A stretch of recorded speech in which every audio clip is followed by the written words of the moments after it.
The night Celia's body first betrayed her, the full moon hung low and merciless over the woods.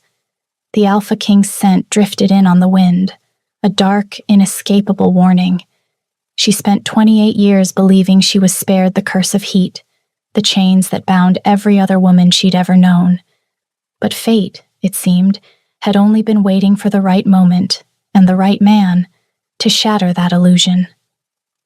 What began as a quiet fever in a border village would end in a forest, where a king who had sworn never to claim anyone whispered words that would bind them both. No one can know about tonight. And somewhere deep inside her, something ancient stirred for the first time, hungry, waiting, watching. Celia woke to heat, not the comfortable warmth of a hearth or summer sun, but something vicious and liquid that poured through her veins like molten iron. She sat up in the narrow bed of her healer's cottage, sheets already soaked through with sweat, and pressed both hands to her stomach as if she could physically hold herself together. Her pulse thundered in her ears. Her skin felt too tight, too sensitive. Every brush of linen against her thighs sent a jolt straight to her core. She sucked in a breath and tasted pine on the air, sharp, storm-charged, unmistakably male, and her body answered before her mind could catch up. A deep, aching clench low in her belly made her gasp aloud. No, she knew the signs. She had delivered enough babies, soothed enough omegas through their cycles, watched the way their eyes glazed and their scents sweetened when heat took them. She had always been grateful that it had never happened to her. No heats meant no alpha could scent her and decide she belonged to him. She could stay exactly as she was, independent, useful, untouched. Another wave rolled through her, this one sharper, forcing her knees to her chest. She bit the inside of her cheek until copper flooded her tongue. Outside, the village slept, but the summit, encampment on the ridge road, was alive. Torches, laughter, the low rumble of alpha voices carrying on the night wind. And one scent cut through them all. King Colton.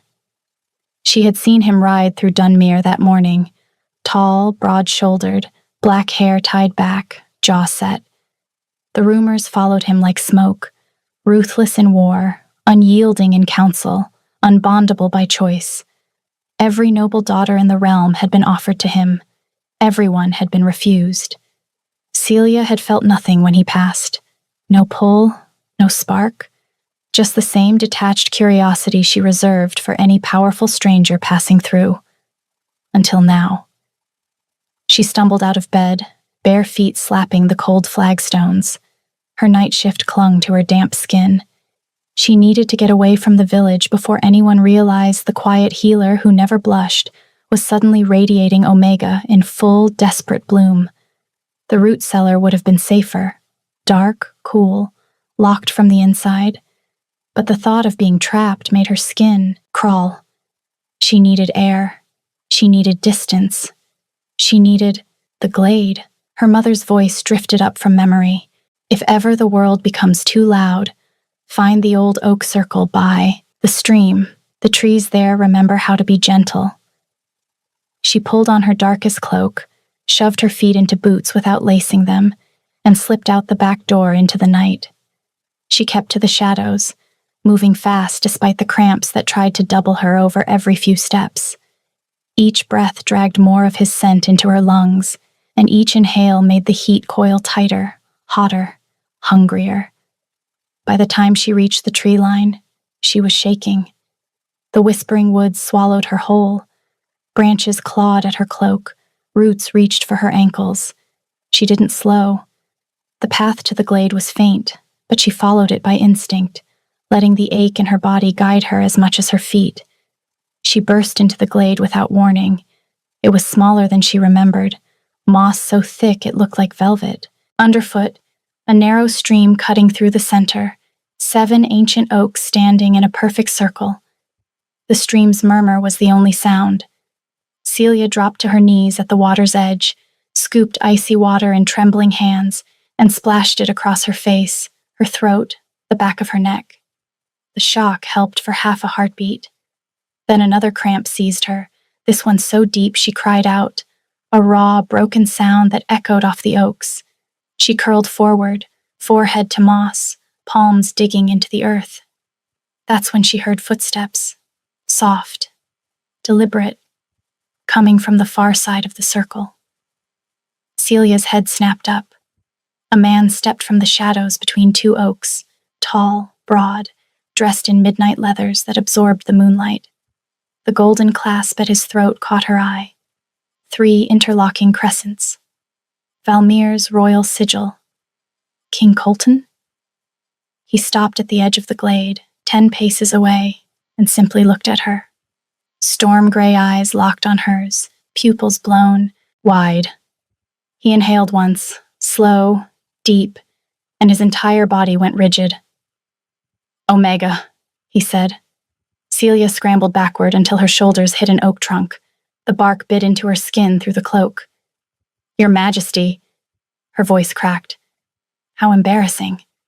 He didn't move closer, but the air between them thickened.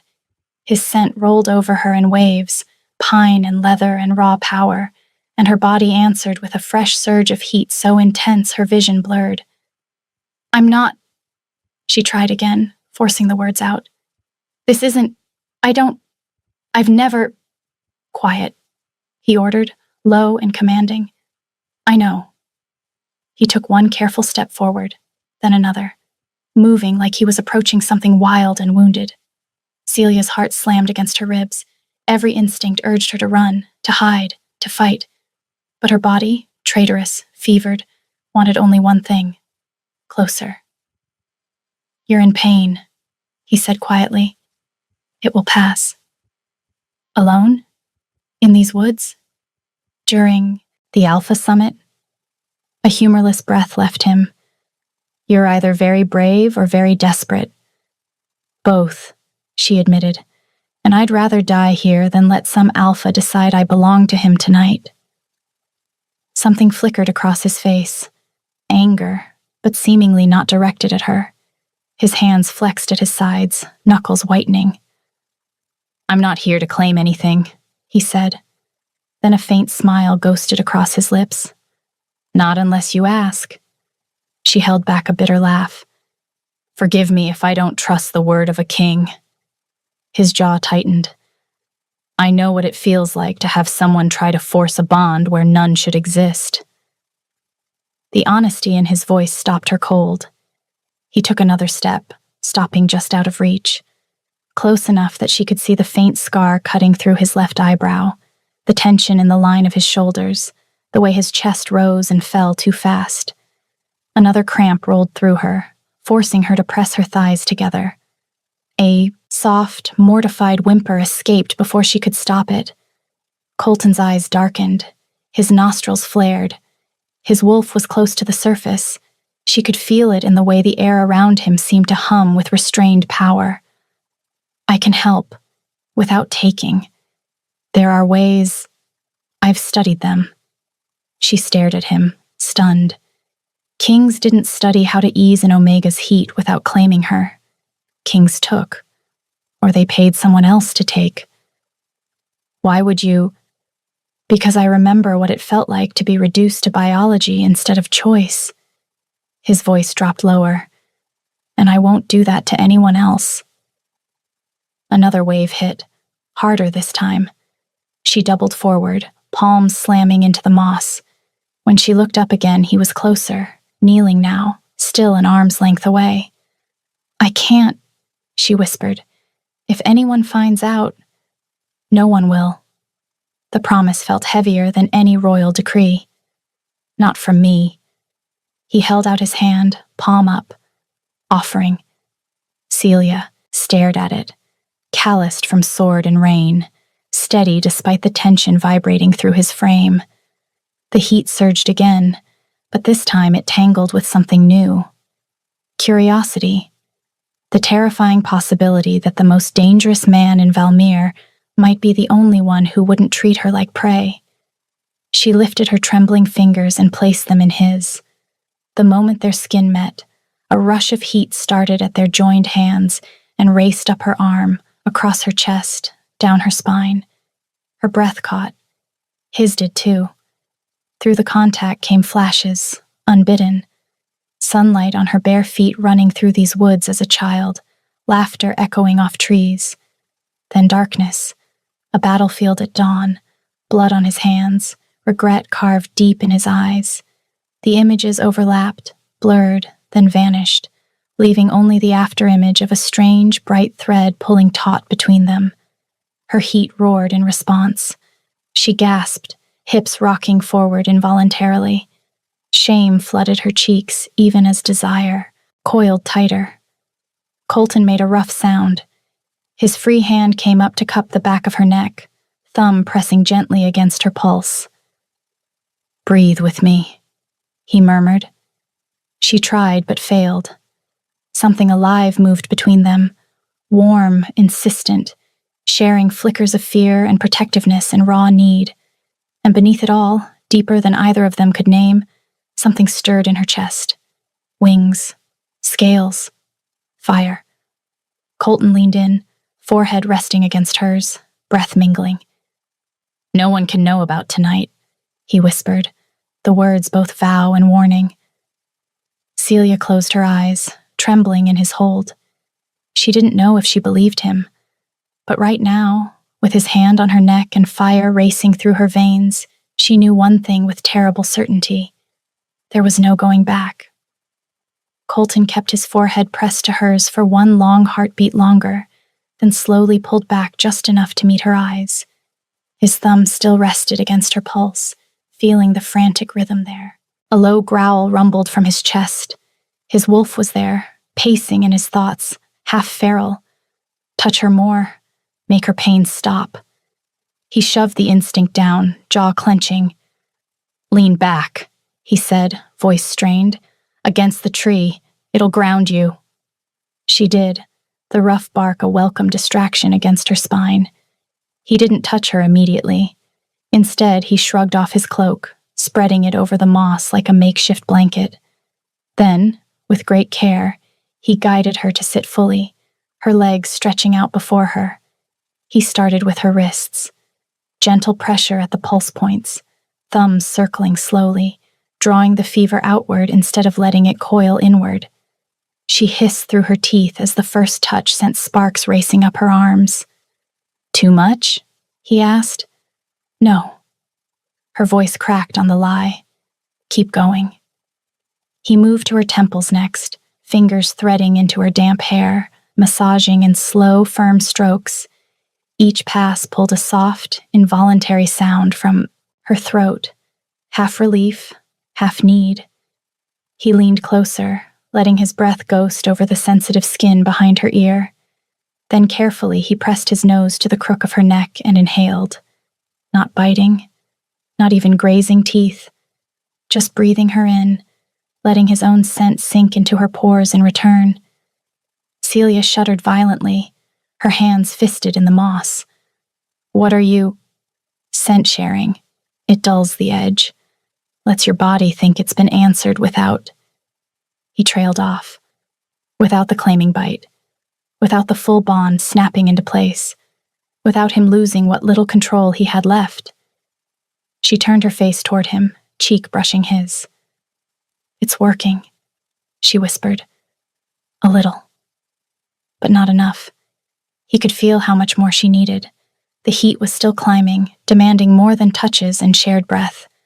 His wolf growled again, louder this time, vibrating through his chest. Celia's eyes widened. "Is that you?" "Me," he confirmed, grimly. "He's not happy I'm holding back."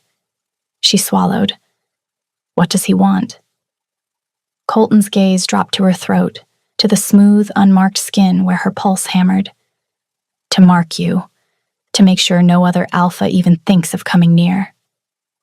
Her breath hitched. Shame and desire warred across her face. "And what about you?"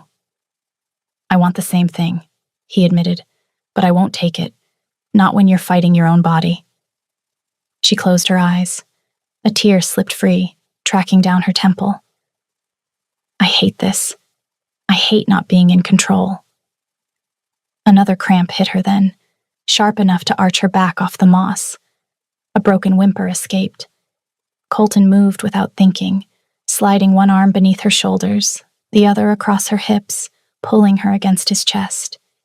He sat back on his heels, settling her in his lap so her back rested against his front, her head tucked under his chin. "Better?" he asked. She nodded against his throat. "Warmer. I'm running hot." She could feel his lip pull back into a smile. "Always do when my wolf's this close." She let out a shaky laugh. "Lucky me." In response, he wrapped both arms around her waist, one hand splaying low on her belly where the cramps were worst. Firm pressure. Steady heat. His wolf approved, purring in satisfaction. Her skin is soft. Scent clings to us now. Minutes pass like that. Her breathing evened out a fraction. But then the thread pulsed again. Another flash. Him on his knees in a tent, magic coiling around his throat like invisible chains. Panic. Rage. She pulled back. "What happened to you?" The question slipped out before she could stop it. Colton went still. His eyes met hers, shadowed. "Someone tried to force a bond on me. Years ago, during what should have been peace talks." His voice was rough, laced with old fury. "They thought they could control me through it, make me a puppet." Celia's breath caught. "Did it work?" "No." A muscle in his jaw ticked. "But it left scars." He squeezed her hands gently. "That's why I will never coerce you." His eyes darkened with hunger as he said it, pupils swallowing the gray. "Thank you," she whispered. They stayed like that through the night's deepest hours. His touches remained firm without crossing lines. Flashes came and went, her steady hands saving a child from fever, him executing a traitor on a windswept hill. He was no saint. The battlefields showed choices soaked in blood, survival over softness. Yet here, with her, he chose restraint. As dawn grayed the sky, her heat finally ebbed to a dull ache. Colton pulled back, breathing hard, his wolf whining in protest. "We need to go," he said, voice hoarse, "before the light finds us." Celia nodded, legs unsteady as she stood. He helped her with her cloak, fingers lingering at her collar. "Stay out of sight tomorrow. The summit alphas will be restless. Your scent will carry on the wind." She gave a weak laugh. "I'll try to smell less like desperation." His eyes darkened. "Tomorrow night, same place, if the heat returns." She searched his face. "And if it doesn't?" "Then we pretend this never happened." Then he was gone, melting into the trees like shadow. Celia stood there alone for a long moment, hand pressed to the spot he'd scented, feeling the ghost of his warmth. Dawn was breaking. She turned toward the village, legs unsteady, body still humming. And somewhere deep inside her chest, a shadow with wings twitched awake. In the summit encampment, Colton slipped back into his tent unseen. He washed quickly, changing into fresh leathers, but the thread pulled at him, a bright tug toward the village below. Flashes of her face, her strength, her fear, and something else, a winged shadow that made his wolf bristle with curiosity. What is she? The day was filled with negotiations with border lords, but his mind kept wandering to her. Rumors were already traveling through the camp, alphas claiming they'd scented an omega in heat near the woods last night, late blooming and unclaimed. Colton's wolf growled internally. Lord Caldrith, his sharp-eyed advisor with a face like carved marble, noticed. During a break in talks, he sidled up. "You seem distracted, Your Majesty. The woods called you last night?" Colton's gaze hardened. "I needed air." Caldrith smiled thinly. "Of course, though I hear whispers of an omega blooming late. Dangerous, in a camp full of alphas." Colton kept his voice even. "Handle the rumors, quietly." "As you wish." But Caldrith's gaze lingered, investigative. That night, Celia dreamed. She ran through endless woods. Behind her, a massive wolf pursued, not hunting, but chasing with glee. Its eyes glowed amber, and when it leaped, she twisted midair, wings unfurling from her back, fire blooming in her throat. She woke gasping, skin hot. Faint iridescent marks shimmered along her collarbones, like scales that vanished when she blinked. She traced them with shaking fingers, dread filling her body. What was happening to her? In his tent, Colton bolted upright from the same dream, sheets twisted around his legs, heart slamming. His wolf was already losing its mind. She has wings, pretty scales. Nibble her tail gently. The next day, Celia's heat lingered. Whatever was inside her was growing, subtle scales flickering on her skin, fire warming her veins during stress. She hid the marks with long sleeves, but predatory alphas from the summit prowled Dunmere's edges. One, a brutish lord named Garrick, cornered her at the market, nose twitching. "You smell ripe." Celia's heart raced. Fire stirred in her chest, hot and angry. She slipped away, but the encounter left her shaking. At moonrise, she slipped back into the woods. Colton was already waiting. This time he didn't speak. He simply opened his arms.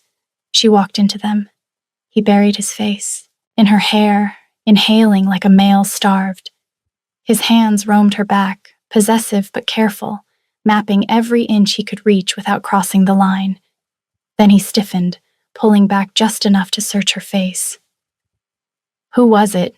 he asked, voice low and edged with fury. "The one who scared you today. I can smell him on you. Say the word, and I'll handle him. Permanently." Celia swallowed but shook her head. "I'm okay." He nodded, jaw tight, but his hold on her didn't loosen. "You're burning again," he said against her temple. He guided her deeper into the glade, sat with his back to an oak, and pulled her between his thighs.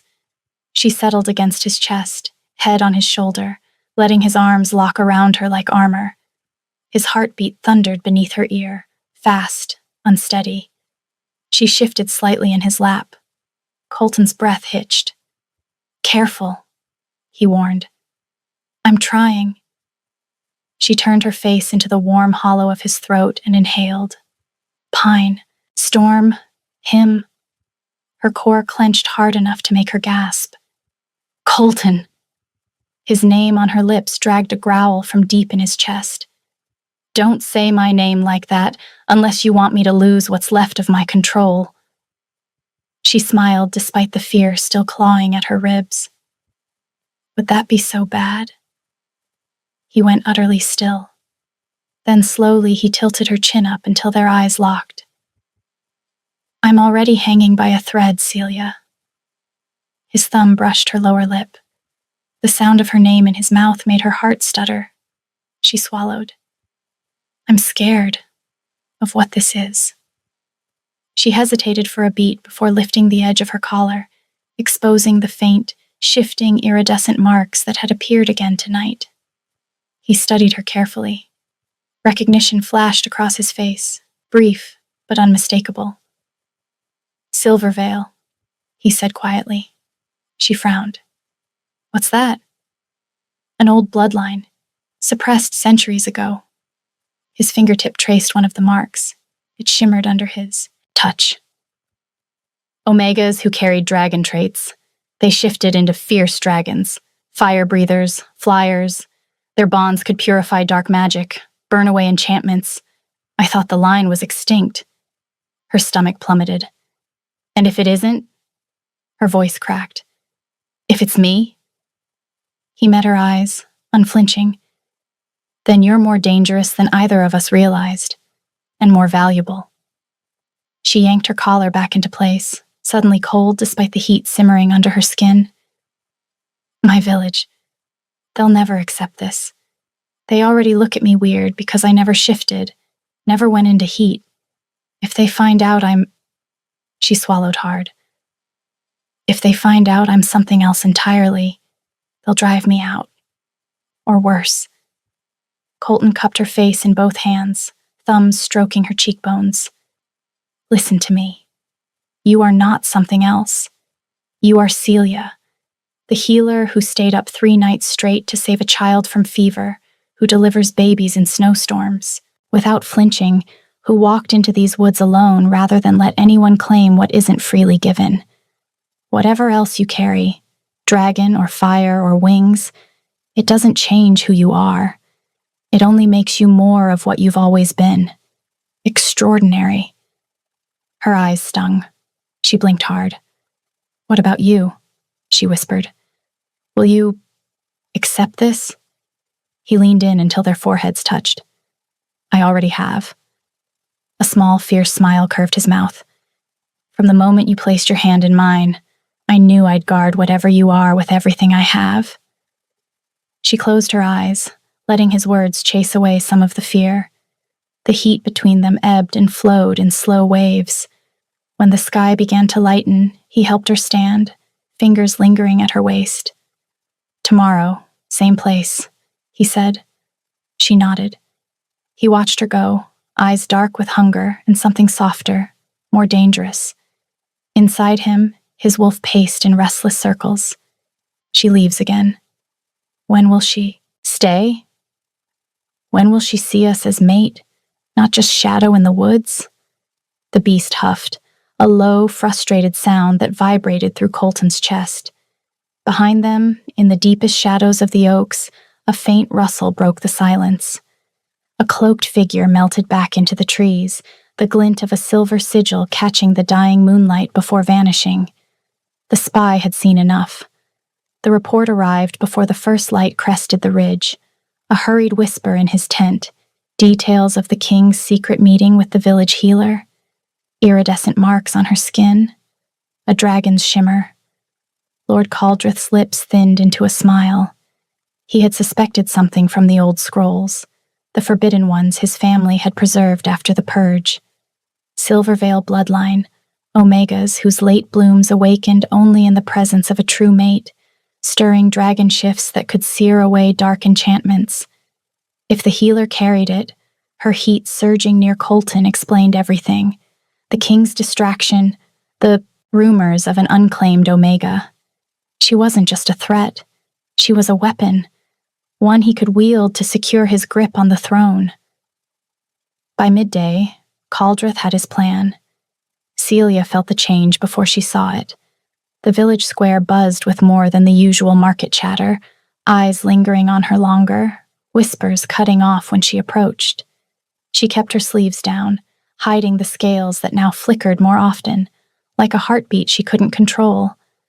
The fire in her veins warmed whenever stress hit, a low burn that made her palms itch. She focused on her work, grinding herbs for a villager's fever tea, measuring doses with steady hands.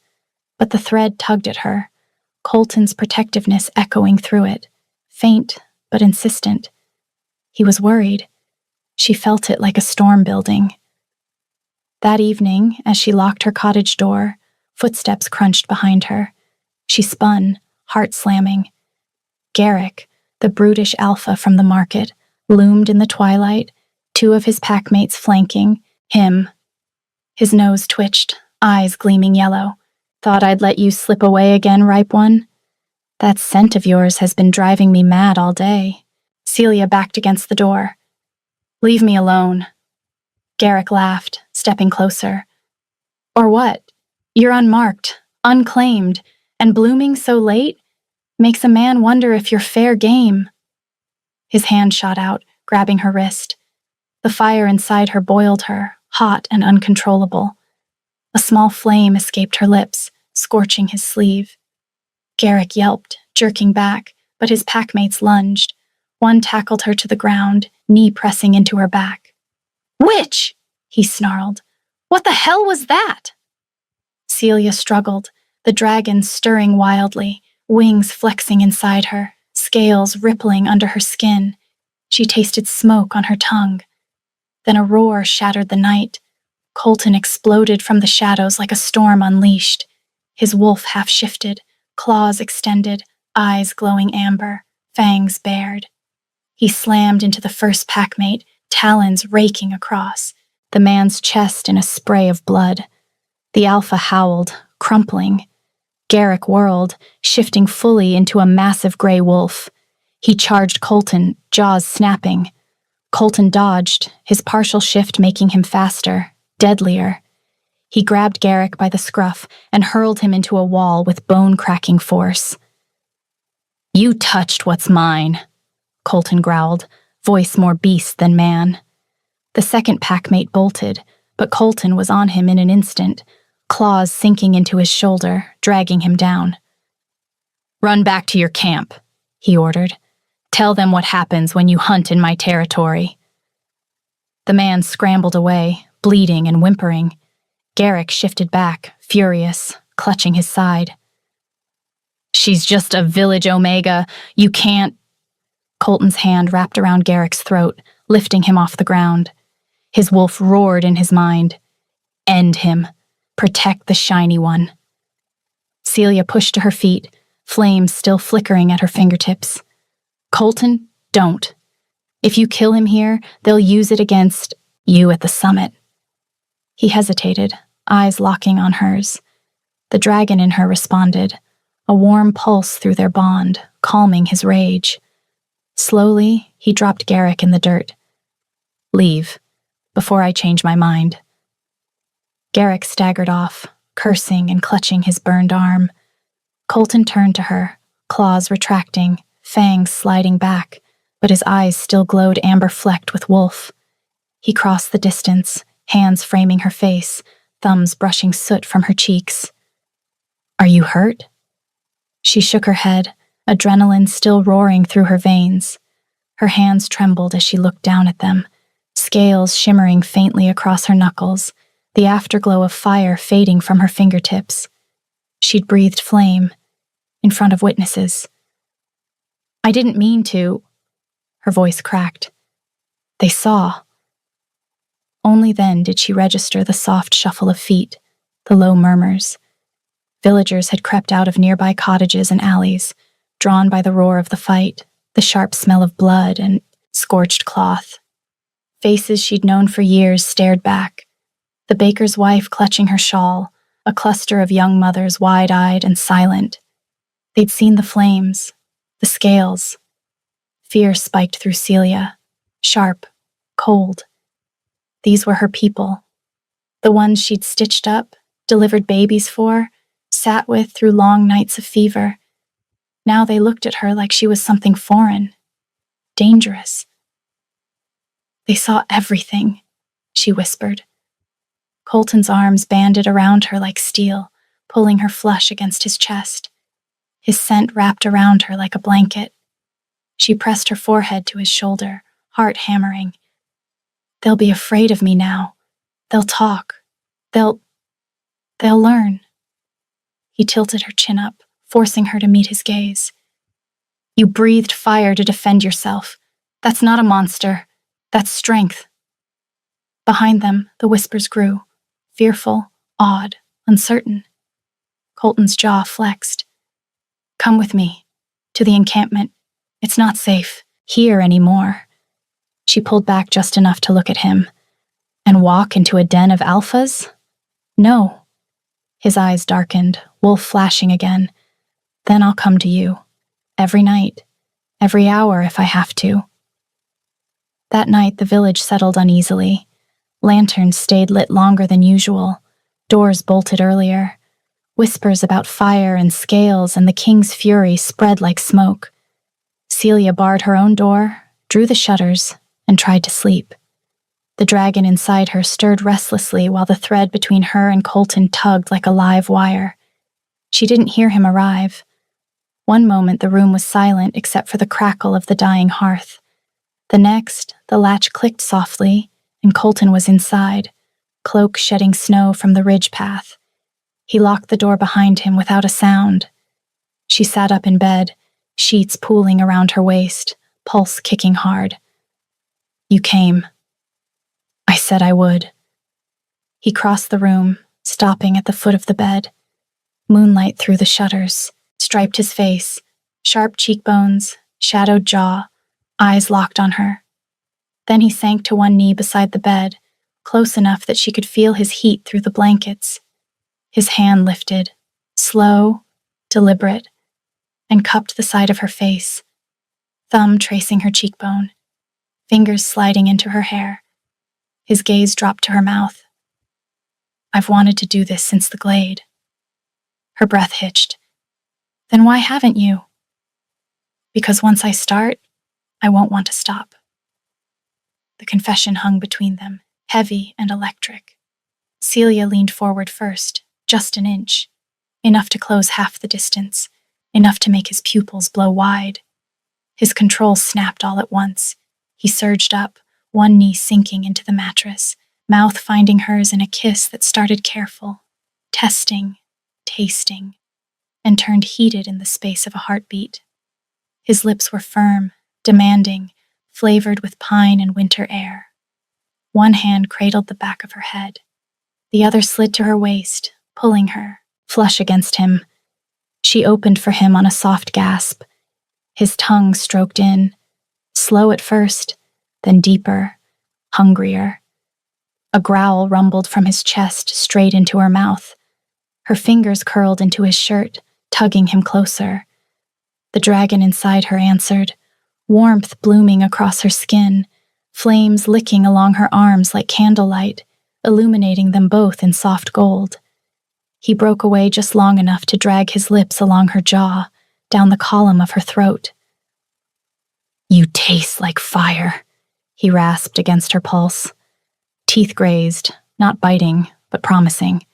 She arched, hands sliding under his shirt, palms flat against the hard planes of his back. "Colton." He groaned at his name, returning to her mouth with renewed desperation. The kiss turned messy, urgent, tongues tangling, breaths mingling, small nips and soothing licks. His claws pricked lightly through the thin fabric of her night shift, reminding her how close his control was to fraying. "I could kiss you until dawn," he said, voice wrecked, "and still want more." She smiled against his lips, shaky. "Then don't stop." But even as she said it, the night outside pressed closer. A distant shout from the ridge, summit guards perhaps, a faint scent of smoke on the wind. They ignored it at first.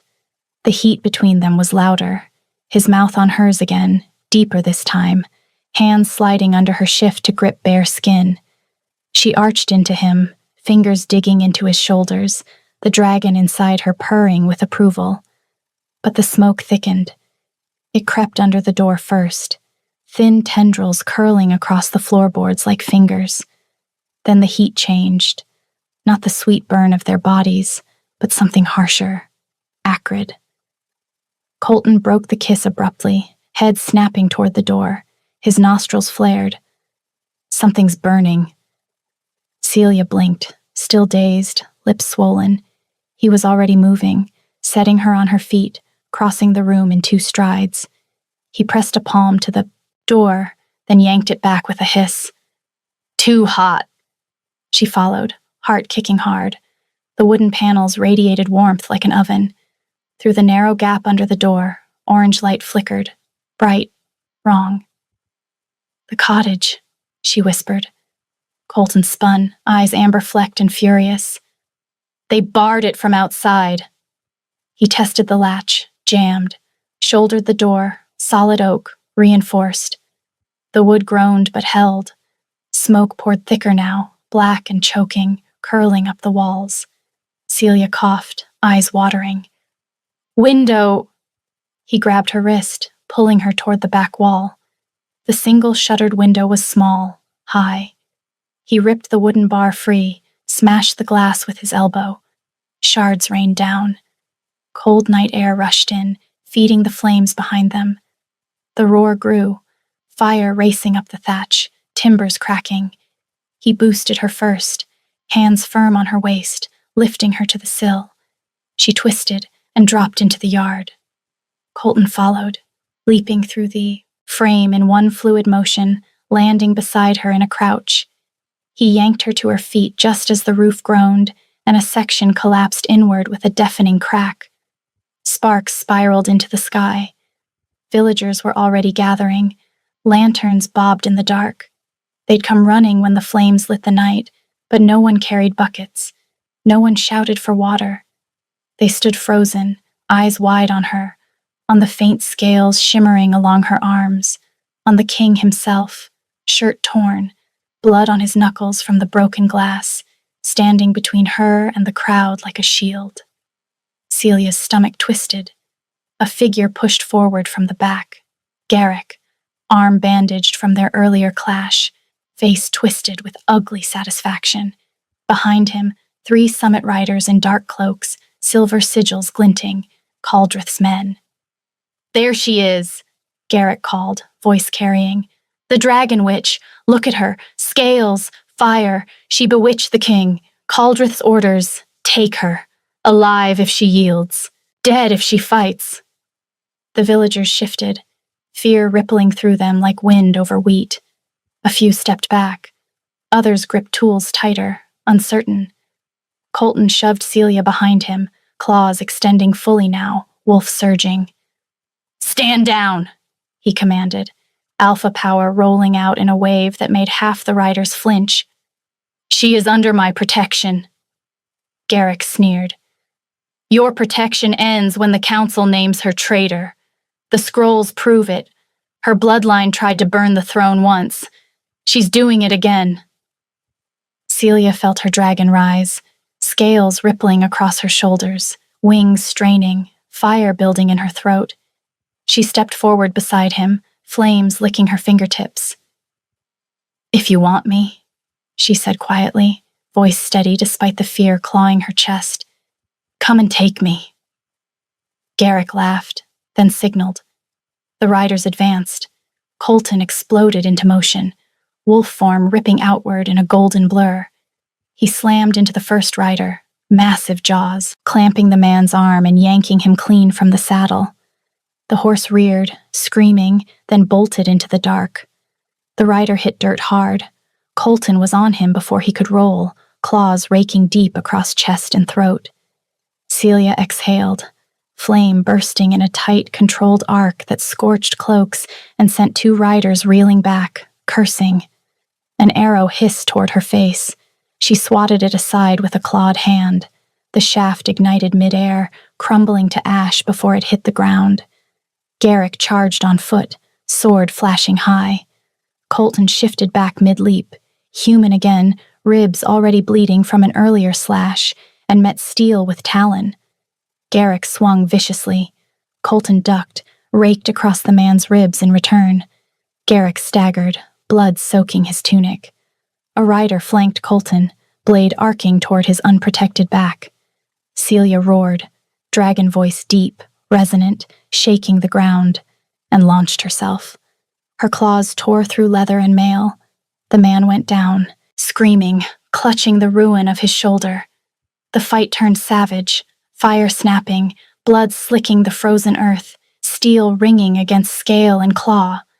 Colton fought like a storm, every strike shielding her. But the riders pressed, coordinated, relentless. One slipped through, dagger flashing straight for her throat. Colton spun, taking the blade across his ribs instead. Steel bit deep. He grunted, blood blooming dark and fast. Pain exploded through the bond, sharp and white-hot. Celia snarled. Her wings snapped free, smaller than legend but fierce, iridescent, catching firelight like molten glass. She let out, a purifying blaze, hotter, brighter than before, that engulfed the attacker's weapon. Steel melted to slag in his hand. He screamed, dropping the molten hilt and scrambling back. The remaining riders faltered. One horse reared, throwing its rider. Another bolted. Garrick staggered backward, face pale, sword trembling. "She's a monster!" Colton's claws closed around Garrick's throat, lifting him off the ground. "Do not insult her." Garrick choked, feet kicking air. Colton dropped him hard into the dirt. The last riders wheeled their horses and fled, hooves pounding toward the ridge in panicked retreat. Silence crashed down, broken only by crackling flames and ragged breathing. Celia dropped beside Colton, hands pressing his ribs. Fire flowed from her palms, not burning, but healing, sealing torn flesh with silver light. He exhaled sharply, eyes finding hers through the haze of pain. "You're hurt," she whispered, voice shaking. "I'll live." He caught her wrist, pulling her close. "You shifted. Wings. Fire. Gods, Celia." She trembled, wings folding back into her skin, scales fading to faint shimmer. "I didn't know I could do that much." He cupped her face, thumbs brushing soot and blood from her cheeks. "You're magnificent." Colton rose now, wincing, arm banding around her waist. "We need to move. Caldrith won't stop." She nodded, leaning into him. "Where?" "The ridge, my tent. No one will touch you there." She glanced at the empty square, cottages dark now, streets deserted. They ran. They saw a dragon. His voice was rough, proud. "They'll remember." He took her hand, and they disappeared into the night, firelight fading behind them. But in the shadows of the ridge, Caldrith watched from a high vantage, eyes narrowed. The healer had wings. The king had bled for her. The game had changed. The ridge path was treacherous in the dark, loose shale underfoot, wind whipping snow from the peaks. Colton kept Celia close, one arm locked around her waist, the other hand gripping hers so tightly her knuckles ached. They reached his private tent just before dawn. Guards snapped to attention at the sight of him, blood-soaked, half-dressed, the healer at his side with faint scales still shimmering on her arms. Colton didn't slow. "Double the—" "Watch!" he barked. "No one in or out without my word.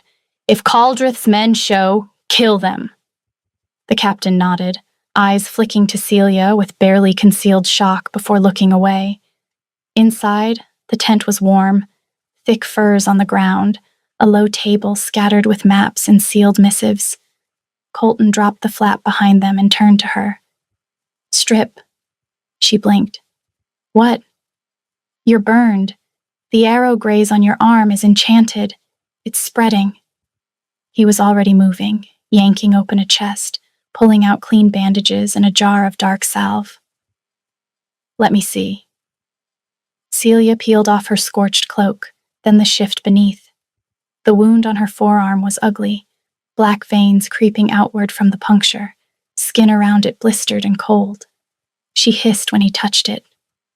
"Poison," he muttered. "Caldrith's signature. Burns slow, clouds the mind." His fingers worked quickly, smearing salve over the wound, wrapping it tight. "This will slow it. But you need rest. And I need to think." She caught his wrist. "You're bleeding worse." He glanced down. His ribs were a mess, shirt torn open, blood still seeping. "It's nothing." "It's not."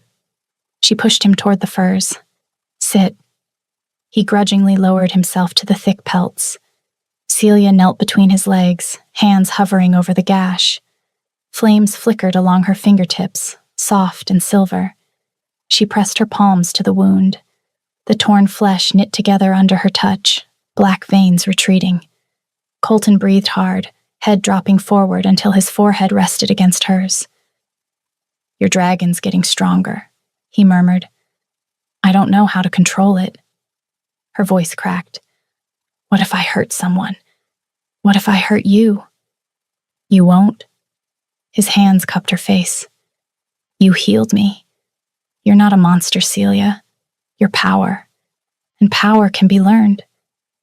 She searched his eyes. "What if the council believes Caldrith? If they name me traitor?" His jaw tightened. "Then we fight the council. You'd go to war over me? I'd burn the kingdom down for you." His words came out raw, unfiltered. His wolf echoed them through the bond. "Our shiny firemate. Snuggle her. Bite any enemy." Celia's throat closed. She leaned in, kissing him fiercely. Gratitude, fear, need crashing together. He kissed back with desperate hunger, hands fisting in her hair, pulling her closer like she might slip away. "Sleep," he whispered. "I'll watch." She shook her head. Not yet. They sat like that for hours, her curled against his chest, his arms locked around her, listening to the wind howl outside. Dawn came gray and bitter. A runner arrived, white-faced, breathless. The council summons you, Your Majesty, immediately. They've received evidence against the healer. Colton's eyes flashed. What evidence? Scrolls, old records, claims she descends from traitors who tried to burn the throne with dragon. Fire. They're calling her a threat to the realm. They want her brought before them, in chains. Celia went still. Colton stood, slow, dangerous. Tell them I'm coming, alone. The runner fled. Celia rose. You can't go. It's a trap. I know. He cupped her face. But if I don't, they'll send soldiers here, and I won't let them touch you. She gripped his wrists. Then I'm coming with you. If they want me in chains, they'll have to put them on me themselves. He searched her eyes, saw the dragon there, fierce and awake. Finally, he nodded. Together. They rode down the ridge at full gallop, Colton on his black warhorse, Celia behind him, arms locked around his waist. The council tent loomed ahead, massive, striped in royal colors, banners snapping in the wind. Guards parted without a word, eyes sliding away from Celia as if looking at her too long might burn them. Inside, incense choked the air. The council sat in a semicircle. 8 older alphas, faces carved from stone. Caldrith stood at the center, calm, silver sigil gleaming on his chest. Colton strode forward, Celia at his side. Lord Vera spoke first, voice flat. We have evidence. The healer descends from Silvervale traitors. Her power threatens the throne. She must be contained. Caldrith unrolled the scroll with deliberate care. These records are clear. Her bloodline tried to overthrow the crown with dragonfire. She's already demonstrated the ability.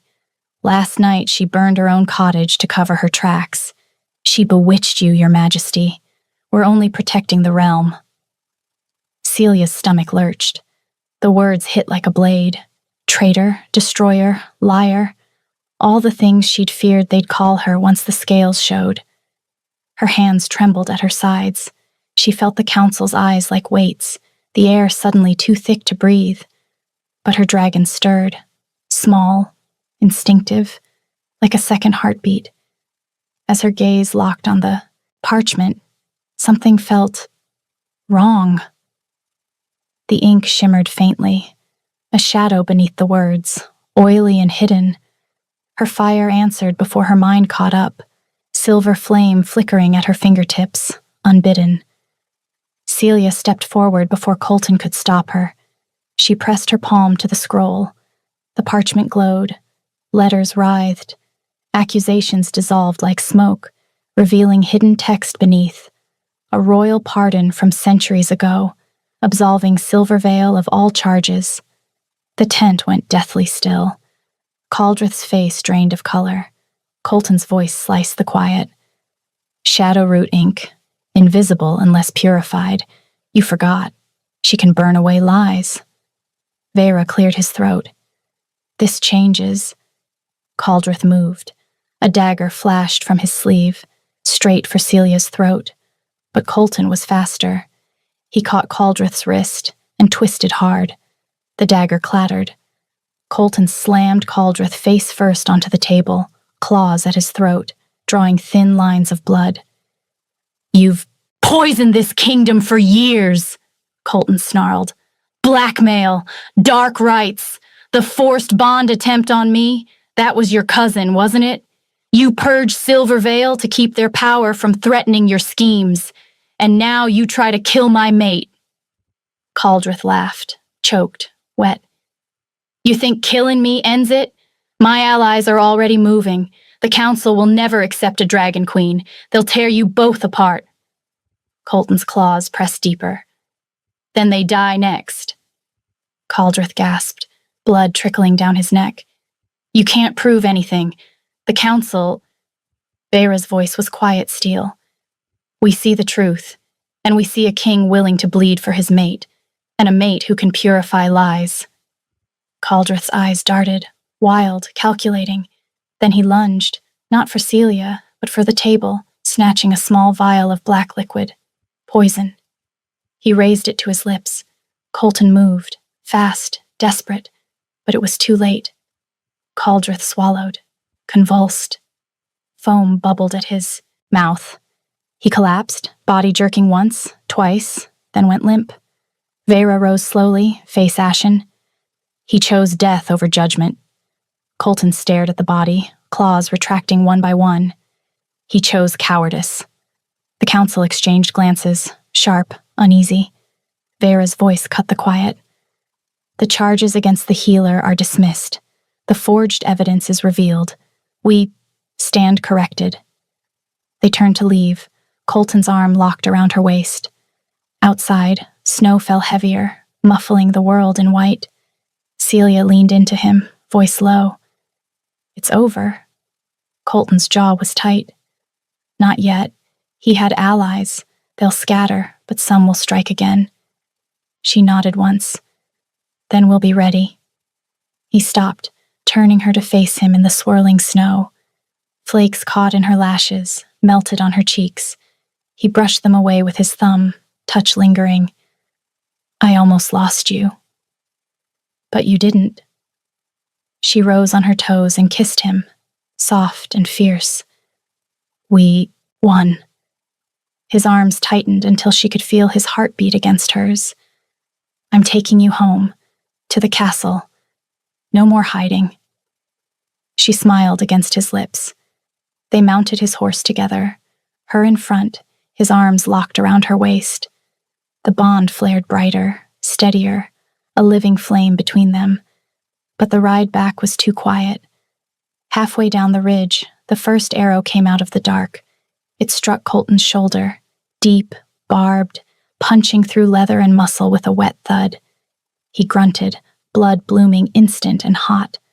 The horse reared in terror. Celia screamed as they tumbled into the snow, rolling hard across frozen ground. More arrows hissed, 3, 4, thunking into drifts around them. Shadows detached from the pines, 6 figures, cloaked and masked, moving with lethal precision. Caldreth's sister stepped forward last, dark hair whipping in the wind, pale eyes gleaming with hate. You killed my brother, she hissed. Colton staggered to his feet, blood soaking his shirt in seconds, claws already out. Run, Celia. I'm not leaving you. She rose beside him, scales rippling across her arms, wings straining against her back. The assassins advanced. Colton roared, wolf surging, and met the first two in a blur of gold and fury. Jaws closed on one throat, claws tore through another's chest. Blood sprayed across white snow, steaming in the cold. But the third slipped behind him, dagger plunging into his side, twisting. Pain detonated through the bond. Celia felt it like her own ribs splintering. She roared, dragon voice shaking the ridge. Her wings snapped free, iridescent, blazing in the moonlight. She exhaled a purifying inferno, silver flame roaring toward the attackers. Two screamed as fire consumed them, cloaks igniting, flesh blackening and peeling. But the sister was faster. She flung a vial, black liquid arcing through the air. It shattered at Celia's feet. Shadow smoke billowed up, thick and oily, coiling around her legs, her wings, tightening like living chains. The dragon thrashed, wings beating uselessly as the magic bound her power, squeezing tighter with every heartbeat. Colton staggered toward her, blood pouring from his side in dark pulses. Celia. The sister laughed, low, cruel. She can't burn what's already poisoned. Celia dropped to her knees, fire guttering in her palms. The shadow chains crushed inward. Her vision tunneled, black at the edges. Colton reached her, claws slashing at the smoke, but the magic lashed back, slicing across his chest in a deep, wet line. He fell beside her, gasping, blood pooling beneath him. The sister stepped closer, drawing a long, curved blade. Moonlight slid along the edge. I'll take her head first, then yours. The throne will be mine. Celia's hand found Colton's in the snow. Through the bond, his pain flooded her, ribs torn, lung punctured, blood loss stealing strength. Her fear flooded him, chains crushing her lungs, fire dying inside her. She looked into his eyes. I'm sorry, she whispered, voice breaking. His fingers tightened on hers, slick with blood. Not yet. With the last of his strength, he shoved himself up, shielding her with his body as Caldrith's sister raised the blade high. Celia screamed. Flame exploded from her core, wild silver fire that tore through the shadow chains. The magic shattered in a burst of black smoke and light. Her wings snapped wide. She surged upward, fire roaring from her mouth in a blinding, searing arc. The sister's eyes widened. She dove aside, but too slow. Flame engulfed her arm, her cloak. She screamed, blade dropping, staggering back as silver fire ate through her. The remaining assassins broke, scattering into the dark, cloaks trailing smoke. Celia collapsed beside Colton in the snow, wings folding with a soft, exhausted snap. Scales faded from her skin like dying embers. Her hands slammed down on his wounds, ribs torn open, shoulder pierced through, chest gashed deep. Blood soaked her palms, hot and slick despite the freezing air. She forced fire into her palms, silver, unsteady, flickering like a candle in wind. The wounds began to close, edges knitting with painful slowness. But the poison was faster, black veins spidering outward under his skin, dark roots burrowing toward his heart. Colton's breath rattled. His chest rose once, twice. Blood bubbled at the corner of his mouth. His hand twitched toward hers, fingers too weak to close. She poured harder, dragon heat surging through her veins, burning her from the inside. The bond screamed, her strength draining in great wrenching pulls. His pulse stuttered beneath her palms, erratic, fading. Come on, she choked, tears freezing on her lashes. Colton, stay with me. He coughed, once, violently, blood spraying across the snow.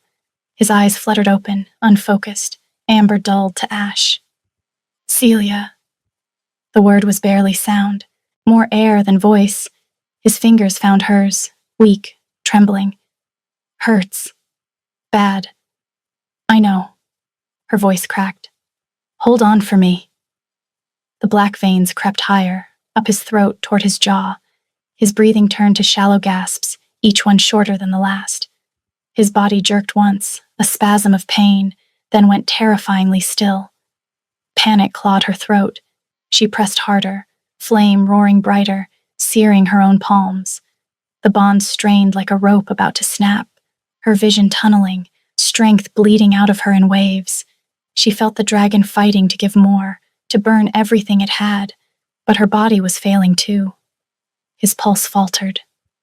No. She leaned over him, forehead pressed to his, tears dripping onto his face. You don't get to leave me. Not now. A faint tremor ran through him. His fingers tightened, just barely on hers. The black veins hesitated. Then, inch by agonizing inch, they retreated, shrinking back from his heart, fading under his skin. His chest rose, deeper this time. Color crept into his lips. His eyes focused, locking on hers. Celia. His voice was hoarse, wrecked. She sagged against him, trembling so hard her teeth chattered. You're alive. He exhaled, a rough, pained sound that might have been a laugh if he had the strength. His free hand lifted, shaking, cupped the back of her neck. I'm not dying on you. Not tonight. She searched his face, saw the stubborn truth there, bloody and alive. She kissed him, slow, desperate, tasting copper and snow and the faint metallic edge of poison still clinging to his lips. The bond steadied, scarred, trembling, but holding. They stayed like that only long enough for his breathing to even out. Then Colton shifted, wincing, teeth gritted, and pushed himself up on one elbow. "Can't stay here," he rasped. "Castle. Healers." She nodded, helping him stand. He leaned heavily on her shoulder, blood still seeping through the hastily sealed wounds.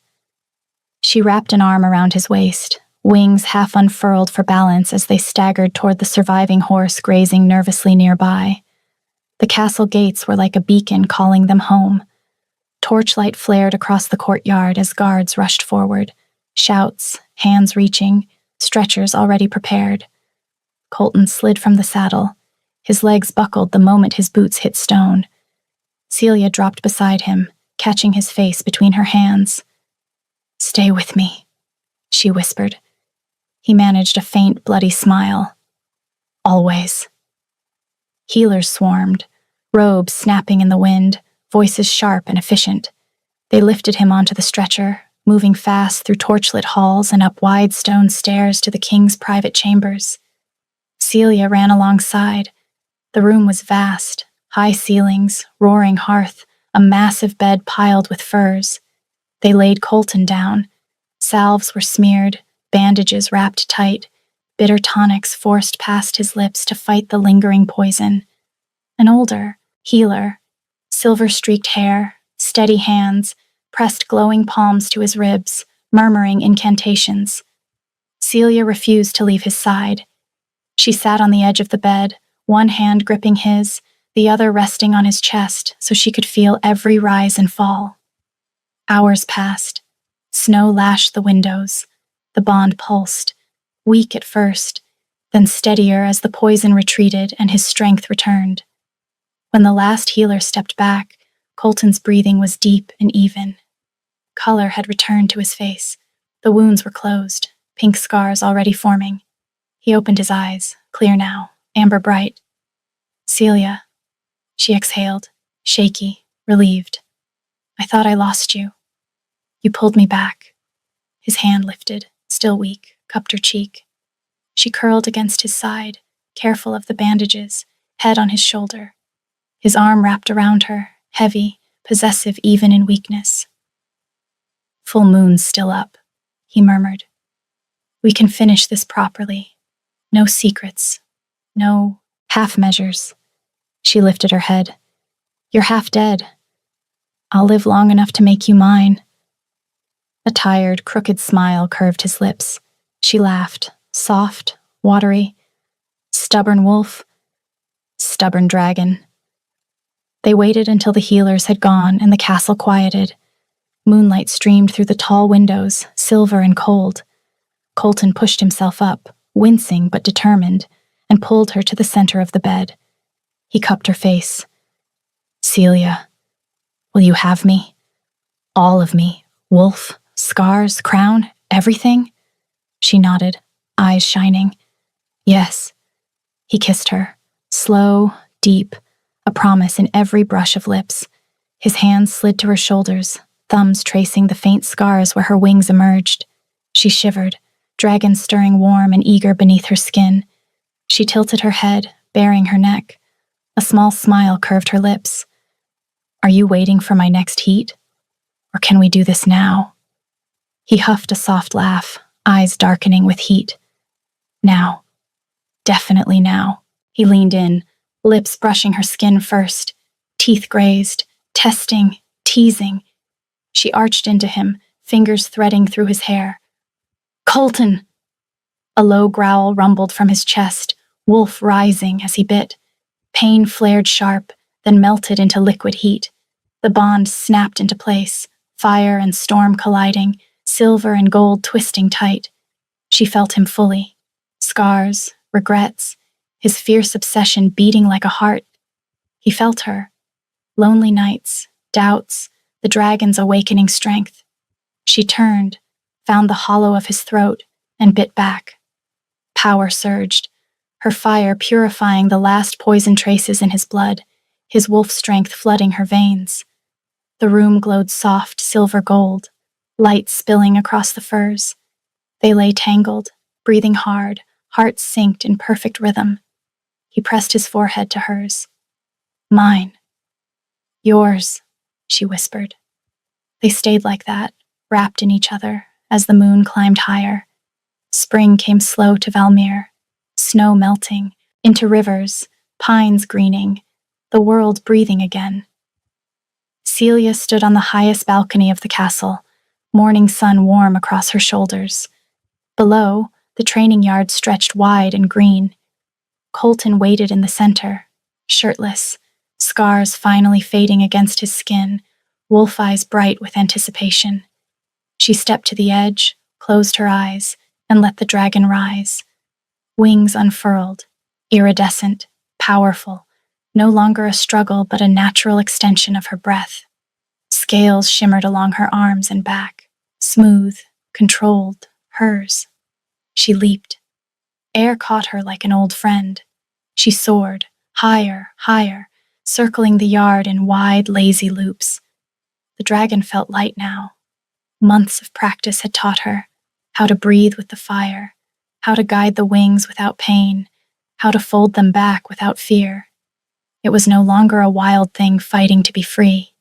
It was simply her, stronger, brighter, whole. Colton shifted below.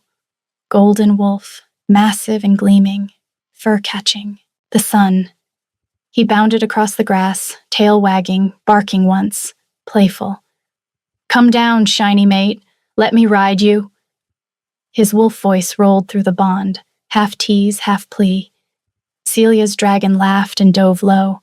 She skimmed the ground, wings brushing grass. Colton leaped, graceful despite his size, and landed neatly between her shoulders, claws gentle against scales, weight perfectly balanced. "Hold tight," she sent through the bond. She climbed again, higher this time, wings beating strong and steady. Colton's wolf clung to her back, muzzle pressed to the base of her neck, inhaling her scent with every gust of wind. His thoughts spilled over, delighted. "You have the prettiest wings." She rolled gently midair, barrel roll, slow and playful, so he could feel the thrill without slipping. He yipped, pure joy, and nipped lightly at the ridge of her wing. She circled once more, then glided down, low and graceful, landing lightly on the grass. Colton slid off her back, shifting mid-step into human form, naked, laughing, hair wild from the wind. Celia shifted back, scales fading, wings folding away, until she stood barefoot and breathless in the sun. He caught her around the waist, spinning her once before pulling her close. "I love watching you fly. Love feeling you under me. Makes me remember the first night. You were so scared of losing control. Now look at you." She rested her forehead against his. "I was scared of everything back then, of what I was becoming, of what it would cost us." He brushed a strand of hair from her face. "What about now?" "Now?" She smiled, small, certain. "Now I know the cost was worth it. Every scar, every fight, every time we almost lost each other. It brought us here." His hand slid to the nape of her neck, thumb tracing the faint scar from his claiming bite. "No one can know about tonight," he echoed, voice low. The same words he'd whispered in the glade all those months ago. She laughed softly, tears pricking her eyes. "Everyone can know about tonight," she answered. "Everyone can know about every night after this."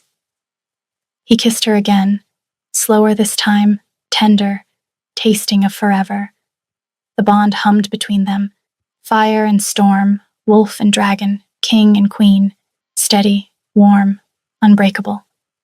Celia pulled back just enough to meet his eyes. "Race you again tomorrow?" He grinned, wolfish, bright. "Only if you let me ride." "Deal." Below them, the kingdom moved on. Children laughing in the yard, guards nodding as they passed, banners snapping in the spring breeze. Whispers still followed them sometimes. The healer who became a dragon, the ruthless king who bled for her, the bond that burned away lies and poison and fear. But the whispers no longer carried shame. They carried wonder. and hope. What city are you listening from? Let's meet in the comments. And if you'd like to support me, please subscribe. It's free, and it helps more people hear these stories.